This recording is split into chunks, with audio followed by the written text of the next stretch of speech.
una cuestión muy interesante, que yo soy un escritor de provincias, ¿no?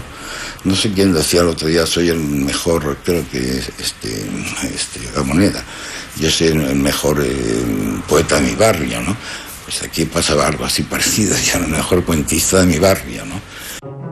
Enrique Cerdán Tato va néixer a Alacant el 1930. En esta ciutat s'ha crescut com a escriptor i periodista.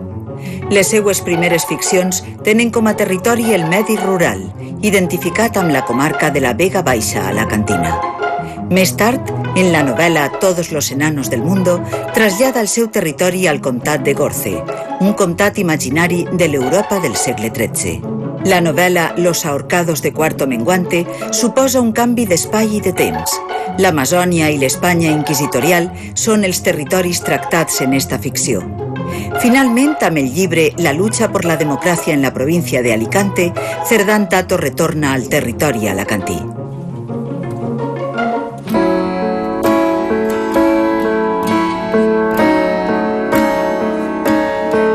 Yo juraría que empecé a escribir pues, muy joven. Bueno, muy joven serían los 15 años, los 16 años. Y recuerdo que empecé a escribir novelas del oeste. Esas novelas del oeste que se vendían en los kioscos de prensa, ¿no? Tuve ocasión de conocer a un escritor, Fel Martí, y él me explicó que escribir una novela del oeste era muy fácil, que solo era poner en una columna a los malos, en una columna a los buenos, ¿no? Y entonces, pues conforme los buenos iban matando a los malos, tachabas de la lista de los malos, con lápiz rojo los tachabas, ¿no? Y cuando ya no tenían más gente que matar, pues la novela había terminado.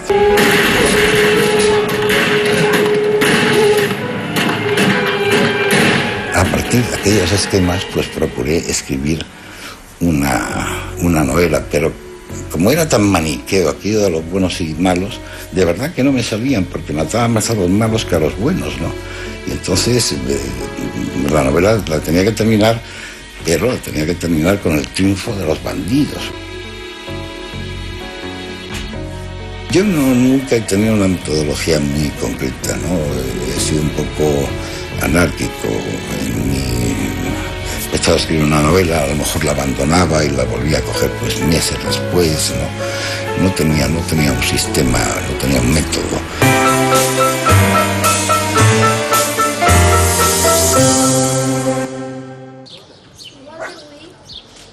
En els seus primers relats, Cerdán Tato contraposa dos territoris definibles. D'una banda, el territori urbà, l'Alacant dels anys 60 i 70, i d'altra, el territori rural, agrest, d'on fugen els protagonistes dels seus relats. I veurem reflectides aquestes característiques en dos dels seus relats més coneguts, La raíz i El lugar más lejano. En una lectura d'estos relats en la romana, coneixerem com és esta confrontació entre el medi urbà i el rural. La casa está al pie mismo del Alcor, entre dos vetustos algarrobos.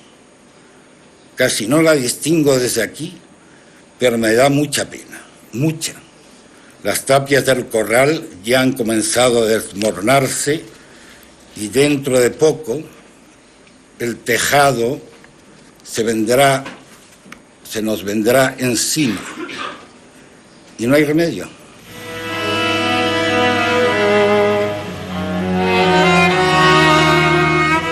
A lo largo de toda mi literatura, y especialmente de esta época, hay mucho elemento rural. El por qué, no lo sé, no sabría responder exactamente, porque mis raíces no son rurales, aunque sí la de mi familia. Es decir, puede haber una proyección familiar en este sentido de ambientes rurales, de ambientes que se producen o que surgen de la tierra que se cultiva con las manos. El aullido del perro y el de Lisa han coincidido. Mis ropas están empapadas de sudor y el aire crepita en torno, y sin embargo no puedo abandonar a mi padre aquí en medio de la noche. Lo tomo por las muñecas y hago un último esfuerzo, pero parece clavado en la tierra, talmente como si fuera una raíz.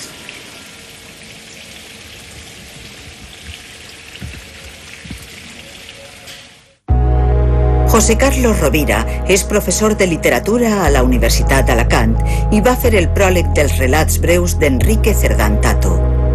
Pienso que la raíz es, por un lado, ese conflicto de generación, padre-hijo, pero al mismo tiempo vinculado al lugar donde se está, al lugar donde se vive, vinculado a que el personaje que al final se transforma en una raíz para permanecer en ese pueblo es precisamente el conflicto de dos generaciones que se está produciendo en la sociedad rural.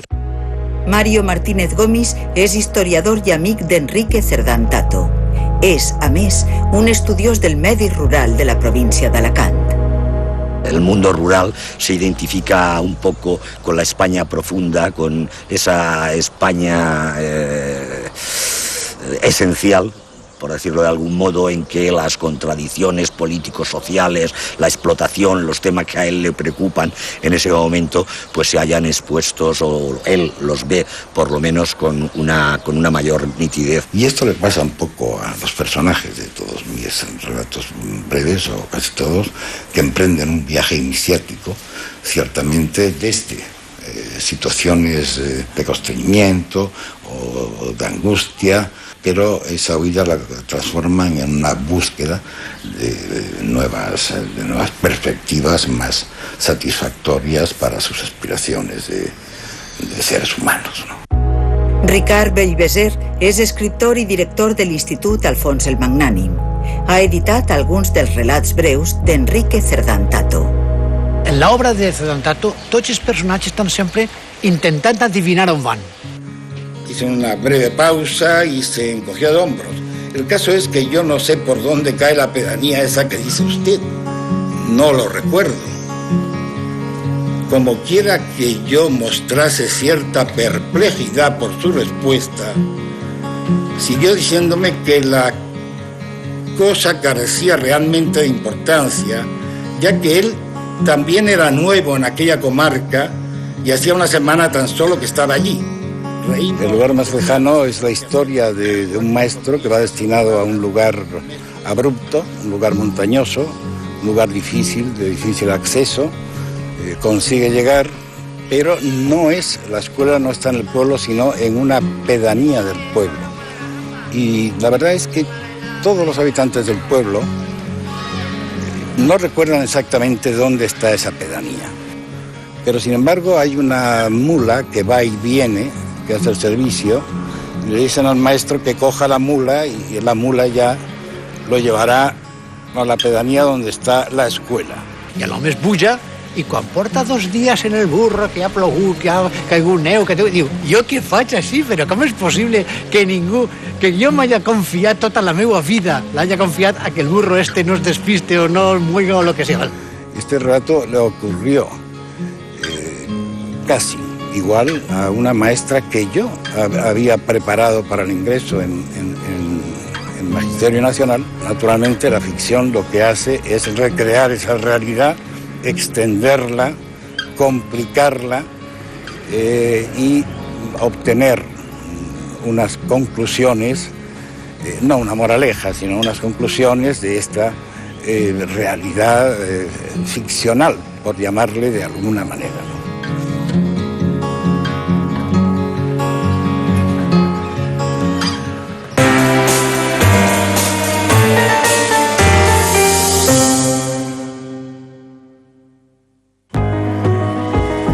El territori més reconegut de la narrativa de Cerdán Tato és, sense dubte, la comarca de la Vega Baixa. Situada a l'interior d'Alacant, la Vega Baixa ha inspirat alguns dels seus relats i la novel·la Sombras nada más. El paisatge el completa el riu Segura y les muntanyes escarpades de la comarca. La Vega Baja para mí es una comarca con unas características muy acusadas, una idiosincrasia muy particular, un carácter de las personas, de sus habitantes, para mí muy sugestivo, y una serie de leyendas, de cuentos, de consejas, de tradiciones, riquísimo. Es un lugar muy rico. En esta comarca tan singular, creo un mundo literario donde se desarrollan relatos breves y también una novela que se llama Sombras nada más.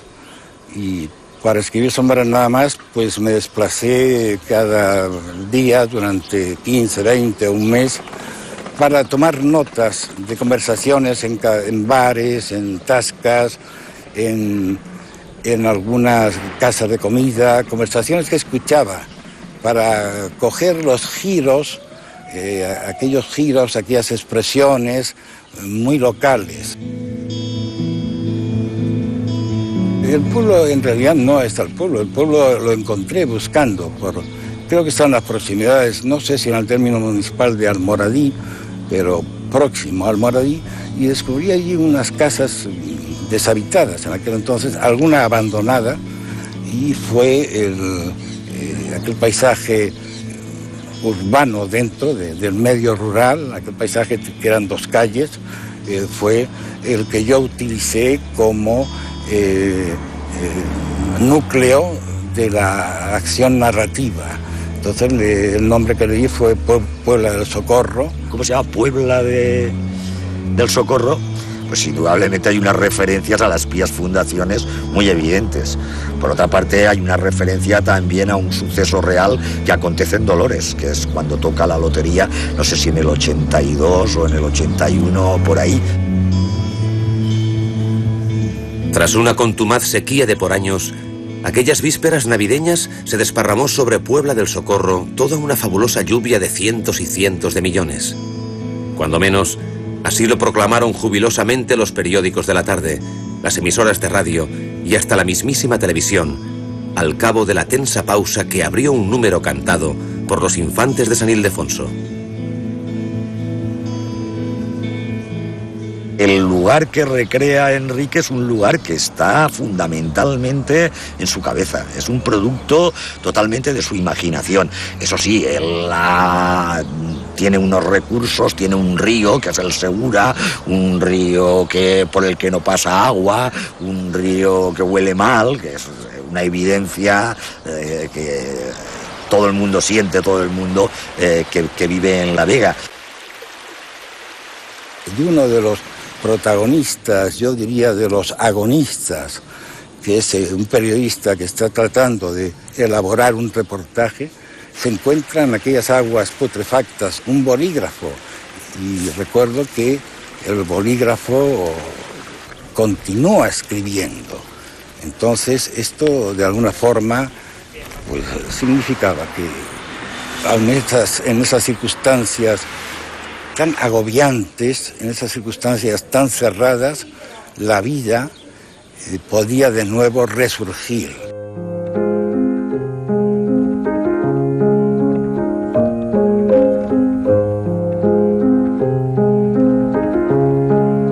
Influyeron sobre mí y creo que sobre muchas personas de mi generación, varios autores, especialmente, yo siempre lo he dicho, es una realidad, pues Faulkner, esto es ya casi es un tópico decirlo, pero es que fue así. Faulkner influyó muchísimo, y Kafka para mí fue un descubrimiento turbador cuando lo conocí, aparte de otros, Hemingway, por ejemplo, a quien conocí personalmente.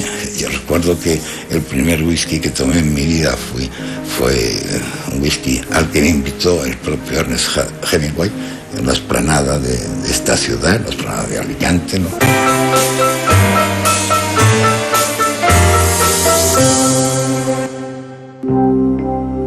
Des de fa molt de temps, Enrique Cerdán Tato té una casa a Sant Joan d'Alacant. Enrique va escriure Cazar ballenas en los charcos bajo la luz cenital, un llibre que parla d'esta platja i de la degradació del litoral alacantí. El protagonista de esta novela, o uno de los protagonistas de la novela, observa cómo las máquinas poco a poco van destrozando todo el paisaje, van destrozando todos aquellos campos, y entonces pues está obligado por su profesión, se trata de un ingeniero, y para supervivir a ingresar en una de aquellas empresas, es decir, a toda costa quiere ingresar porque las perspectivas económicas que ofrece la empresa son muy ricas. Jaime Lorenzo va fer una tesina que portava el títol La narrativa de Enrique Cerdán Tato. Es una cosa muy personal de Cerdán Tato. Esta insistencia en la representación del medio urbano como algo negativo, en tanto que el medio rural simboliza la sociedad original, la sociedad justa. Cuando este joven técnico trata de sustraerse a aquella empresa, alejarse de ella, se da cuenta que es prácticamente imposible porque está siendo vigilado, observado permanentemente y no puede hacer nada. Con todos esos riesgos, el personaje trata de huir, pero al final de la novela los perros de la empresa lo persiguen y conoce que la huida es ya imposible.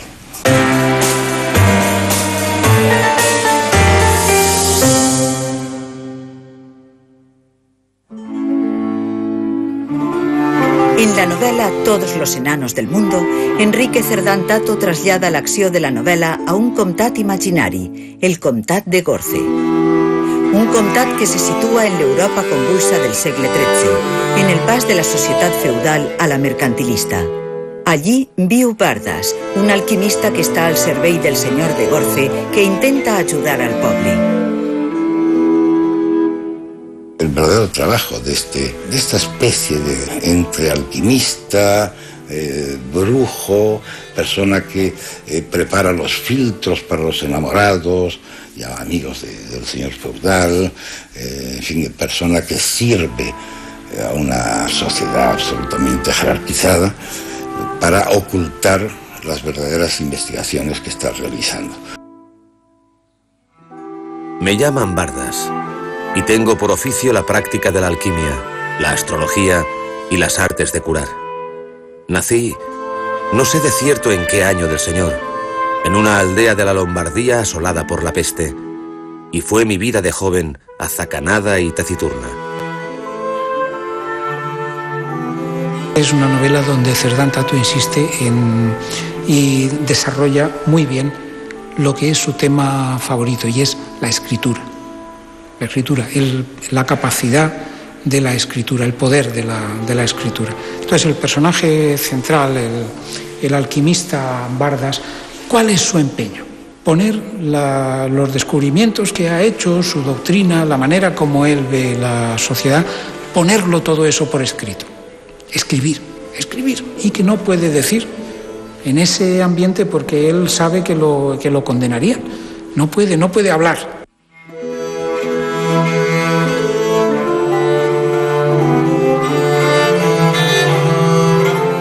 El territorio de Gorce es sobre todo el inmovilismo total, el inmovilismo del franquismo, diría yo, total, absoluto. Por eso es una novela que está escrita en dos planos. También puedo decir que esta novela se entendió muy bien, se entendieron los dos planos perfectamente. Creo que Enrique está jugando ahí con un cambio de escenario hacia la Edad Media para darnos cuenta también del presente que ha vivido, ¿no? Y creo que es un juego permanente que Enrique establece también en otras novelas.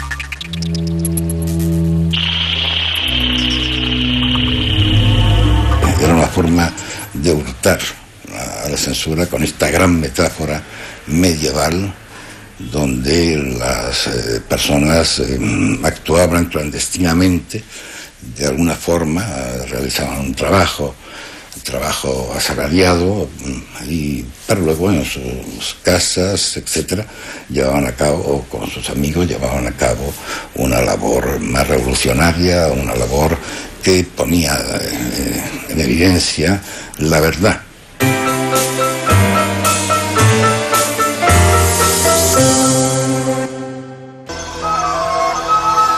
En 1982, Cerdán Tato escriu Los ahorcados de Cuarto Menguante, on reconeixem un nou territori ficcional, l'Amazònia. La novel·la naix d'un viatge familiar a l'Orinoco i del descobriment de la història dels primers colons espanyols. Los ahorcados del Cuarto Menguante es una tradición, es una saga de una familia, la familia de los Saña, que arranca desde la época de la Inquisición y se desarrolla también en los nuevos territorios descubiertos al otro lado del océano, ¿no?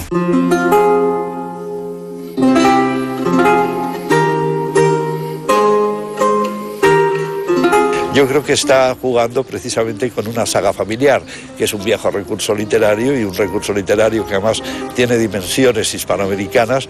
Lo ha situado en Latinoamérica, ambientes y momentos. Es parte de un viaje que en este caso es también un viaje iniciático hacia el pasado, hacia identidad de los personajes de estos Saña, pero al mismo tiempo lo más importante es que la reiteración de la historia, de las historias de los Saña, nos lleva a identificar elementos históricos del presente, como aquellos fusilamientos del franquismo que están como metáfora detrás de los ahorcados del Cuarto Menguante.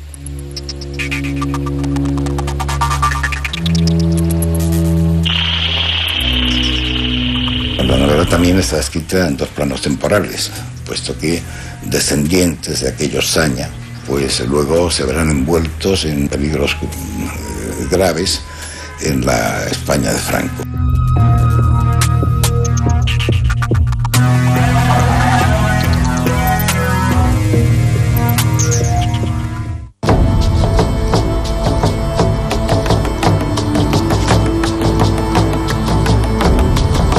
Hice un viaje a Manaos, o sea, me metí en plena Amazonía, ¿no?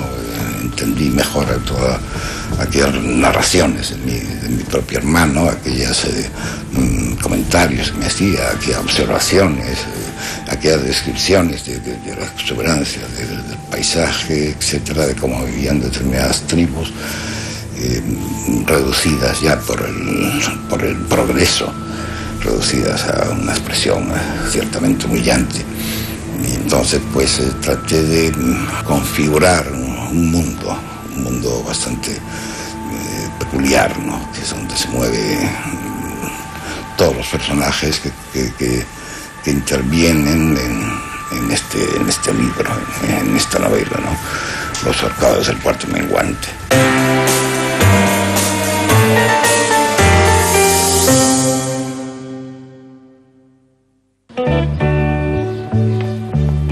Enrique Cerdán Tato escriu, als anys 70, el seu llibre més conegut i més venut, La lucha por la democracia en la provincia de Alicante, un testimoni de relats orals sobre la lluita contra el franquisme que Enrique havia anat recopilant. Empecé a escribirla antes de la muerte de Franco, es decir, empecé a realizar investigaciones por mi cuenta, investigaciones cerca de protagonistas de la guerra civil, protagonistas de los campos de concentración, protagonistas del exilio que ya habían regresado o de sus familiares que estaban aquí en España.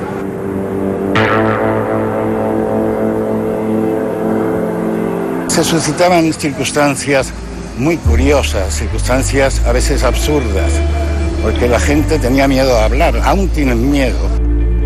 Tuve algunos amigos que colaboraron conmigo, digámoslo así, clandestinamente, facilitándome, yendo a algunos archivos y luego facilitándome los documentos que yo les pedía, les solicitaba. Es una historia oral, básicamente eran los testimonios, los muchísimos testimonios que recogí en toda la provincia de Alicante, prácticamente pueblo a pueblo. No és un llibre d'història en el sentit formal de la paraula, sinó més bé un relat periodístic d'eixos anys confusos. És, en aquest moment, probablement un dels periodistes més destacats que té Alacant, perquè és el més belicós, perquè és el periodista que està intentant marcar una línia de compromís entre la ideologia personal i la realitat de les coses que conta.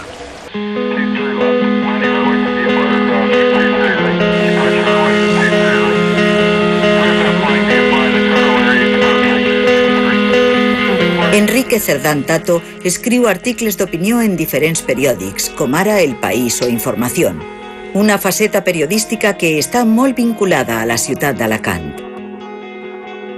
En estos últimos años, 15, 18 años ya, me he dedicado mucho más al periodismo, efectivamente, que a la creación literaria, ¿no? Pero me he sentido muy cómodo haciendo columnas, haciendo artículos, porque ciertos desahogos personales he podido lanzarlos con más prontitud y mayor claridad. Se puede hacer a través de una ficción literaria, ¿no? Aunque insisto mucho que mis ficciones y las ficciones en general literarias para mí son realidades.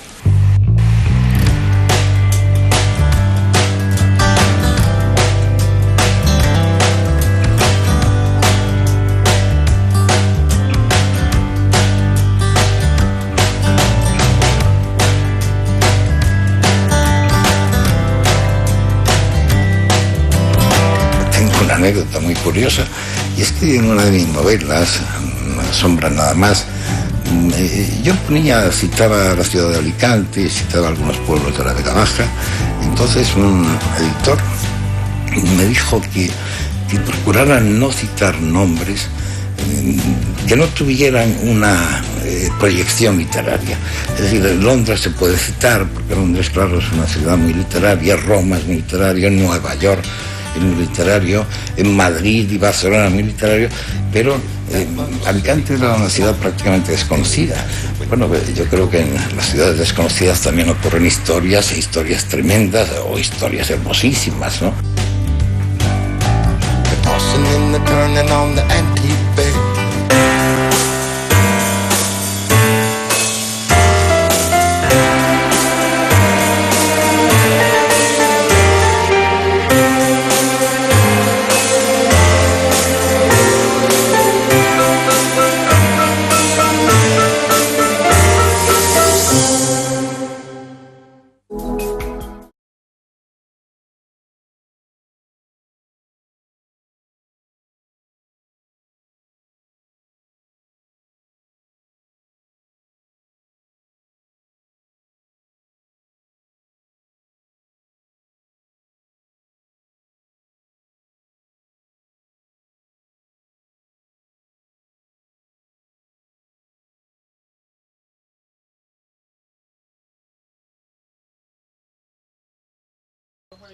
Pueden ir a publicarla o verla o... Sí o no, si Daniel es muy la sulfata, no la... Tengo vacío por aquí. Tengo vacío para la comida y para mí. También estaba muy sucia. Mira, bueno, ellos almendras... Algún día será el primero, pero lo que pasa es que nosotros no lo conoceremos. Lo que habían pensado era peor, era poner una autovía que atravesara todo. Sí. Eso es más divertido. Eso es increíble, ¿no? Pero Paco, ¿qué? Ahora que más requieren, ¿no? Pues sí, pero hablamos... Al final ya pareció que esto es un privilegio. Esta era la sombra de la relación. No lo aguanto yo ni a ti. Pasaban muy bien.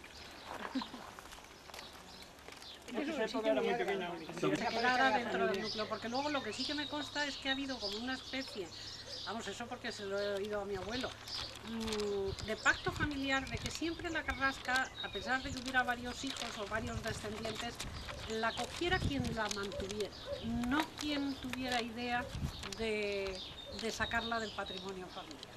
Entonces siempre se ha ido eligiendo dentro de los sucesivos hijos que ha tenido cada uno, aquel que estuviera más apegado emocionalmente a lo que fuera. Por eso, por ejemplo, mi abuelo cuando puso estos banquitos, puso uno que pone presidencia y pone año 1930. Sí, aquí detrás. ¿Qué pone?